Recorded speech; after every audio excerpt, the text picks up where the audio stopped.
No jogo de xadrez que virou a política brasileira, quando a gente acha que o rei está prestes a levar o xeque-mate, uma peça inesperada se move e muda todo o tabuleiro. E a peça da vez, pelo que tudo indica, é o ministro Luiz Fux. Enquanto o sistema se preparava para dar o golpe final e condenar o presidente Bolsonaro, Fux preparou, nos bastidores, a sua jogada de mestre, um pedido de vistas que pode adiar todo o julgamento para 2026 e, na prática, salvar o Brasil da consolidação da tirania.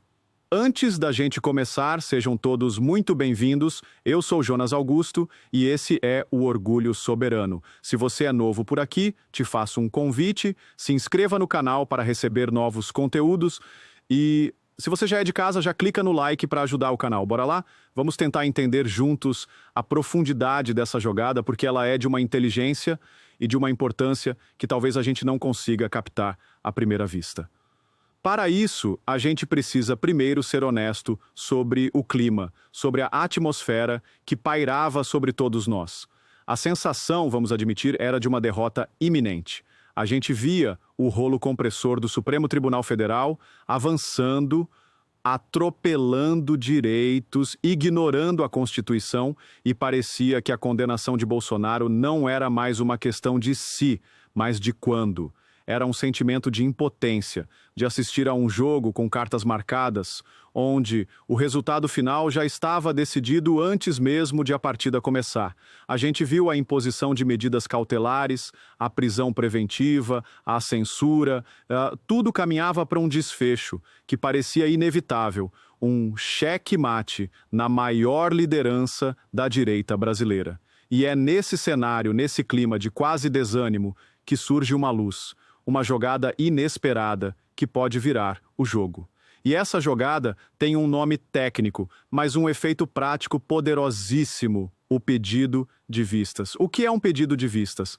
De forma bem simples, é o direito que qualquer ministro do Supremo tem de pedir mais tempo para analisar um processo. Quando um caso está sendo julgado e um ministro sente que a questão é muito complexa, que ele precisa estudar melhor os autos, as provas, os argumentos, ele pode pedir vistas. E o que acontece quando ele faz isso? O julgamento é imediatamente suspenso. Ele para.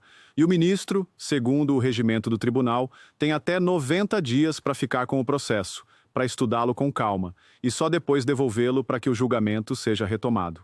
Agora, vamos fazer as contas, porque é aqui que a genialidade da estratégia se revela.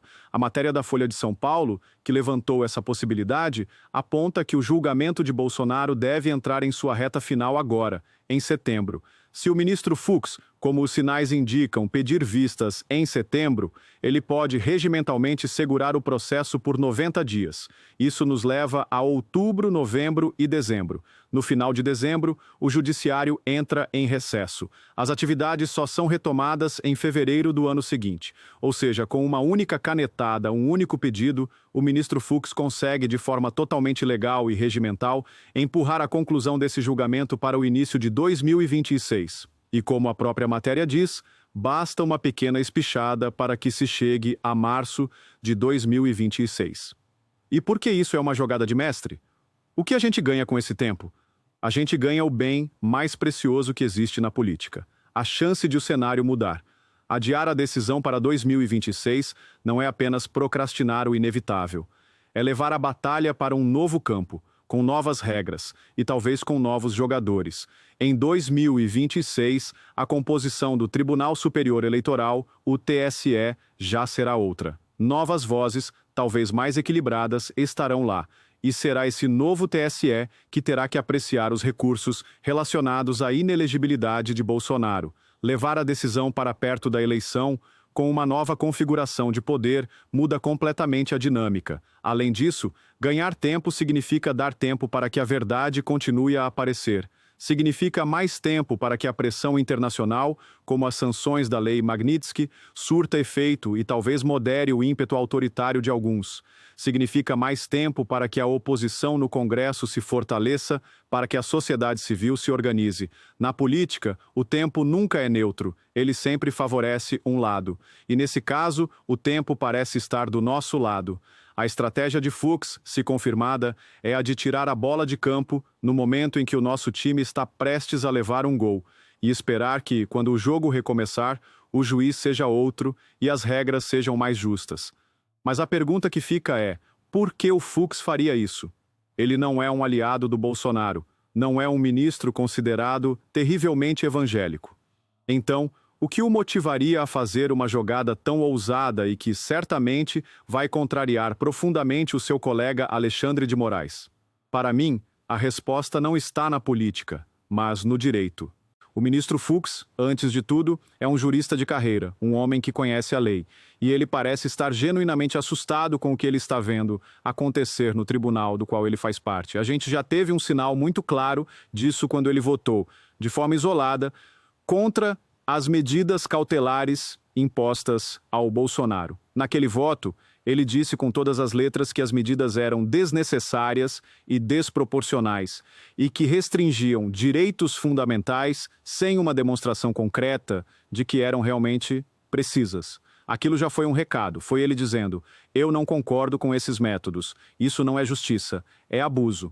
E o que pode ter sido a gota d'água para ele, o que pode tê-lo convencido a tomar uma atitude mais drástica, como um pedido de vistas, talvez seja o que aconteceu com cidadãos comuns, com pessoas anônimas que foram tragadas por essa máquina de moer gente. E o caso mais emblemático, mais bizarro e mais revoltante de todos é o do homem da cadeira. Eu quero falar um pouco sobre ele, porque a história dele resume o nível de absurdo a que nós chegamos. Fábio de Oliveira, um mecânico, um brasileiro comum, foi condenado a 17 anos de prisão. 17 anos. É uma pena maior do que a de muitos criminosos perigosos. E qual foi o crime terrível que ele cometeu? Ele sentou na cadeira do ministro Alexandre de Moraes durante os atos do 8 de janeiro. E o detalhe mais surreal: ele nem invadiu o plenário. Ele sentou na cadeira depois que ela já tinha sido levada para fora do prédio. Ele se sentou e gravou um vídeo falando algumas bobagens. Por isso ele foi enquadrado em 5 crimes: abolição violenta do Estado Democrático de Direito, golpe de Estado, dano qualificado, deterioração do patrimônio tombado e associação criminosa armada. Pensa comigo. 17 anos de prisão por sentar em uma cadeira. Que proporcionalidade é essa? Que justiça é essa? É esse tipo de decisão que, na minha opinião, choca juristas sérios como o Luiz Fux. Ele deve olhar para um caso como esse e pensar: onde nós viemos parar? Que tipo de tribunal é este que condena um homem a passar quase 2 décadas na cadeia por um ato que, em qualquer lugar do mundo, seria tratado como um delito menor? Talvez um dano ao patrimônio, mas nunca como uma tentativa de golpe de Estado. É essa falta de razoabilidade, essa sede de vingança que parece ter tomado conta da corte, que deve estar motivando o ministro Fux. Ele está vendo a instituição da qual ele faz parte se desmoralizar, se transformar, como disse Ulisses Guimarães em outra ocasião, em um hospício, né? E ele, talvez, como um dos últimos representantes da sanidade jurídica ali dentro, sente o dever de, pelo menos, tentar colocar um freio de arrumação. O pedido de vistas, nesse contexto, não seria apenas uma manobra para ajudar o Bolsonaro. Seria uma tentativa de salvar o próprio Supremo Tribunal Federal de si mesmo. Seria um ato para dizer: vamos parar tudo, vamos respirar fundo, vamos voltar a ler a Constituição, porque o caminho que estamos seguindo é o caminho da tirania e da vergonha. O que a gente está vendo é uma batalha de visões dentro da mais alta corte do país. De um lado, uma visão que acredita que os fins justificam os meios, que para salvar a democracia é preciso suspender a própria democracia. E do outro, uma visão, hoje minoritária, mas corajosa, que ainda acredita que a lei vale para todos e que não existe justiça sem o respeito ao devido processo legal. A jogada de mestre do Fux, se ela se concretizar, será a maior vitória dessa segunda visão em muito tempo. Será a esperança de que, talvez, ainda haja tempo de colocar o Brasil de volta nos trilhos da normalidade e do respeito à nossa Constituição, né? Essa estratégia do ministro Fux, essa jogada de xadrez, pode ser a luz no fim do túnel que a gente tanto esperava, mas eu quero saber a sua opinião. Você também acredita que esse pedido de vistas é uma jogada de mestre para adiar o julgamento e ganhar tempo? Ou você acha que é apenas uma manobra sem grandes efeitos práticos? Deixe seu comentário aqui embaixo. Vamos conversar sobre o futuro do nosso país. Se essa análise te ajudou a enxergar uma nova perspectiva, uma nova esperança, deixa o seu like e compartilha este vídeo. As pessoas precisam saber que o jogo ainda não acabou. E se você ainda não faz parte do Orgulho Soberano, agora é a hora. Inscreva-se no canal e ative o sininho, porque a gente vai continuar acompanhando cada movimento dessa partida decisiva. Um grande abraço.